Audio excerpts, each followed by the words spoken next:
নমস্কার বন্ধুরা, সবাইকে জানাই শুভ জামাই ষষ্ঠী। আমি কিন্তু ষষ্ঠী করতে অনেক সকালবেলায় চলে এসেছি, কারণ আমার যেহেতু ছোট্ট একটা মেয়ে রয়েছে। এত রোদ গরম পড়ার আগেই আমি চলে এসেছি আমার বাপের বাড়িতে। আর আমার মা এখানে পুজো সমস্ত কিছু রেডি করে রেখেছিল, তো সেটা নিয়ে আমি এখন যাচ্ছি পুজো করতে। আমি, মামাম আর মেয়ে। এখন বাইরে প্রচণ্ড গরম পড়ে গেছে, কিন্তু জানো তো, বলে না পৃথিবীতে এখনো ভগবান রয়েছে। তো দেখো, এই 100 বছর পুরনো গাছতলায় আজ আমাদের পুজোর আয়োজন। এখানে কিন্তু কোনো ওপরে ছাউনি টাউনি কিছু টাঙানো ছিল না, কিন্তু তাও প্রচণ্ড ছাওয়া ছিল, গরম ছিল, যেহেতু বাইরের একটা তাক তো রয়েছে। তাও দেখো, এখানে পুজো শুরুও হয়ে গেছে। তোমরা পুজোটা দেখতে থাকো আর জানিও কাদের ওখানে কেমন করে পুজো হয়।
ঠাকুরকে আরতি করার পর শুরু হলো অঞ্জলি দেওয়া।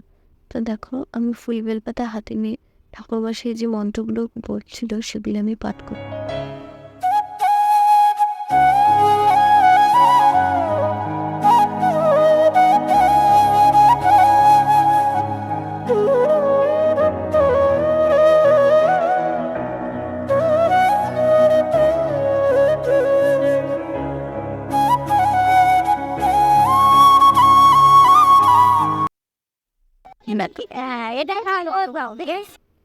এরপর আমার মা আমাকে এই গাছতলায় কি কি করার নিয়ম আছে সেগুলো বলে দিচ্ছিল, আর আমি সেগুলোই করছিলাম। আমি যেহেতু এগুলো জানি না, আমার এইবার প্রথম ষষ্ঠী পুজো, আর তাই আমার মার বলা যা যা কথাগুলো আমি তাই তাই শুনে এগুলো করছিলাম।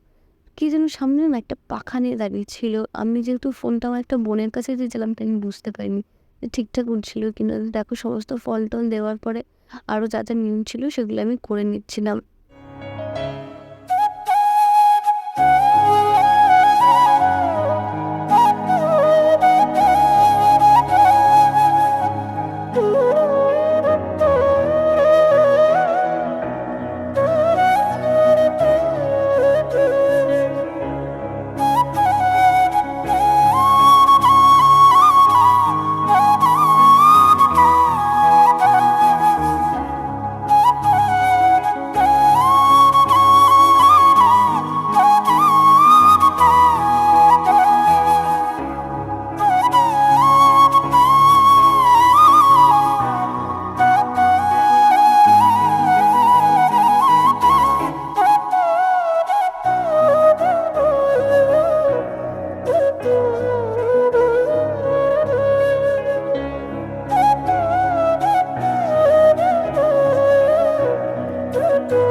এরপর মামামকে একটুখানি গাছের নিচে শুইয়ে দিয়ে ঠাকুরের আশীর্বাদ নিয়ে মামামকে যে কোলে নিয়ে দাঁড়িয়েছিলাম।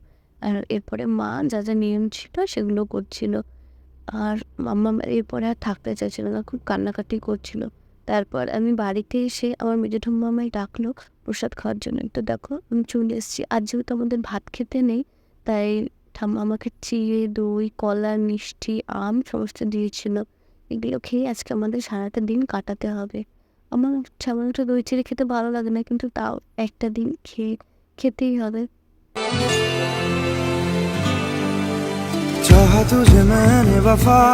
আজকে আমার ব্লগটা তোমাদের কেমন লাগলো অবশ্যই কমেন্ট করে জানিও। যদি কিছু ভালো লেগে থাকে প্লিজ আমার চ্যানেলটাকে সাবস্ক্রাইব করে দিয়ে আমার পাশে থেকো। আর আজকে জামাই ষষ্ঠীতে কার কার বাড়িতে কী কী মেনু হলো আমাকে কমেন্ট করে জানাতে ভুলো না কিন্তু। আর তোমরা আমার ব্লগটা কিন্তু শেষ পর্যন্ত দেখছো না, প্লিজ আমার ব্লগটা তোমরা শেষ পর্যন্ত দেখে আমার পাশে থেকো। আজকে আসি, কালকে আবার অন্য একটা কোনো ব্লগে দেখা হয়।